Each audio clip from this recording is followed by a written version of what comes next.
Pero aprovecho que tengo ya contacto con Rolando Segura, periodista cubano, enviado especial de Telesur, corresponsal ahora en Caracas. Le damos la bienvenida a Segura. Muy buenas noches,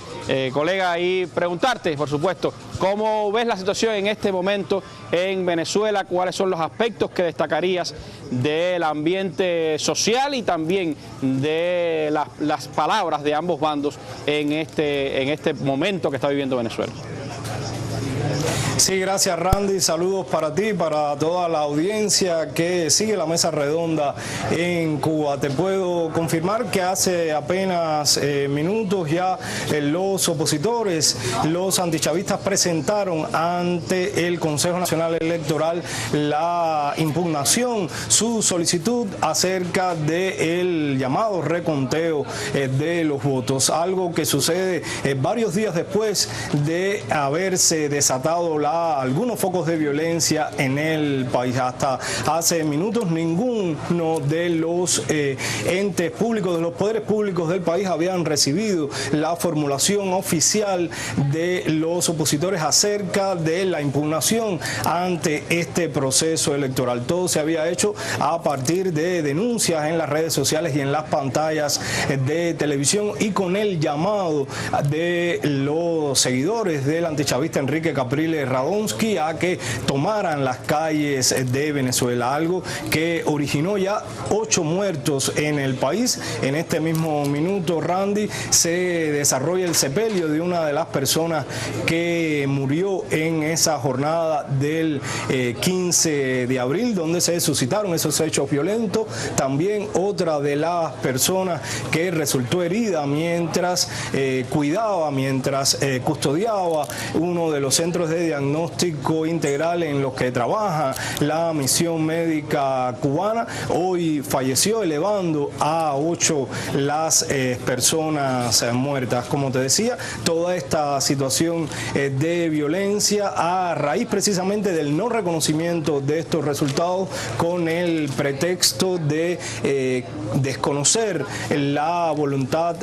popular a partir de irregularidades que se podrían haber presentado durante estos comicios. Pero hay que llamar la atención que esto formaría parte de todo un plan de desestabilización que comenzó no solo cuando ya no se reconocieron los resultados, sino que desde mucho antes se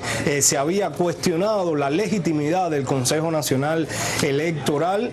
cuestionándose un sistema que ha sido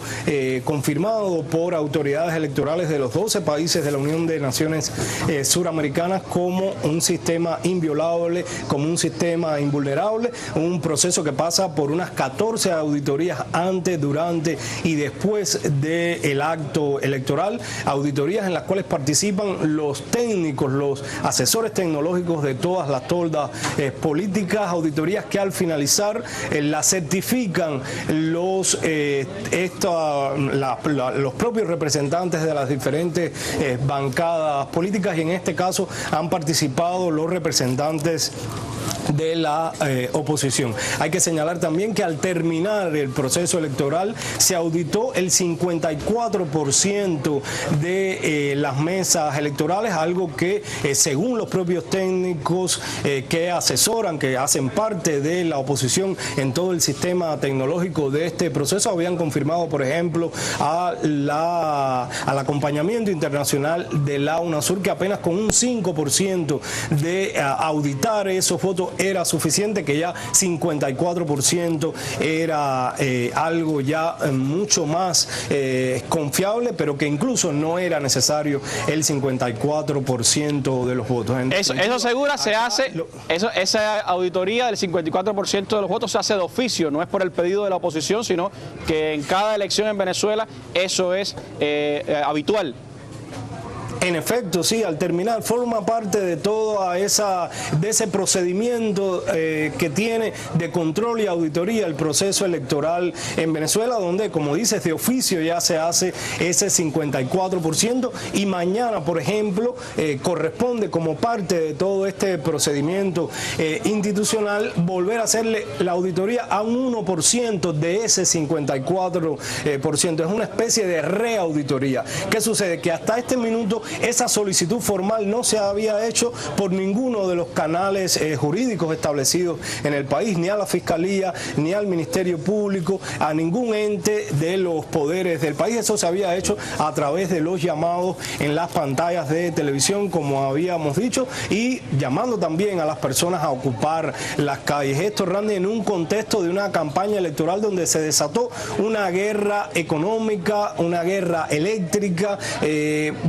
provocando apagones para que la gente no tuviera energía eléctrica, provocando también desabastecimiento en los centros comerciales, en los centros de abastecimiento de alimentos de las personas en el país, y también con una guerra sucia, una guerra de mentiras y de falsificaciones acerca de lo que estaba sucediendo en el país. Hay muchos ejemplos de cómo se ha intentado hacer esto, sería interminable, pero te podría poner el ejemplo de dos casos que tienen ya que ver con que apoyan este desconocimiento del resultado en las urnas. Uno tiene que ver, por ejemplo, de que se publicó en las redes sociales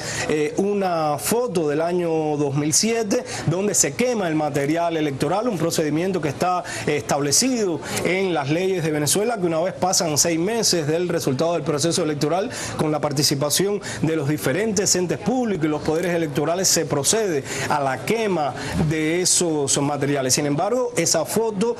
una persona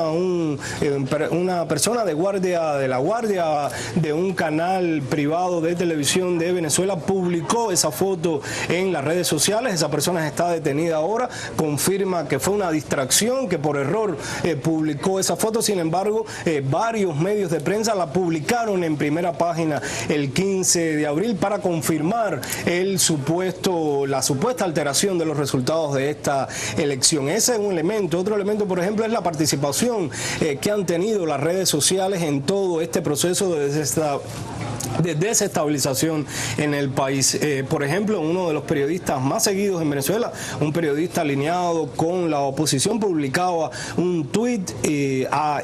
que pudieron leer tal vez sus más de 1,2 millones de seguidores, donde se decía que en los centros de salud integral, en los llamados CDI, donde trabajan las brigadas médicas cubanas, estarían escondidas las cajas electorales de este proceso de elección, lo que motivó que grupos antichavistas, grupos de la extrema derecha, fueran a asediar estos centros de salud integral con el propósito de buscar esas supuestas cajas. Este periodista retiró ese tuit de la red. Sin embargo, ya esas personas estaban asediando los centros de diagnóstico integral, pero también las viviendas de funcionarios públicos del país, también asediando, por ejemplo, medios de comunicación como el canal Venezolana de Televisión y también esta institución, el canal Telesur. Hasta acá llegaron en horas de la noche y rodearon el canal, cerca de 200 motorizados,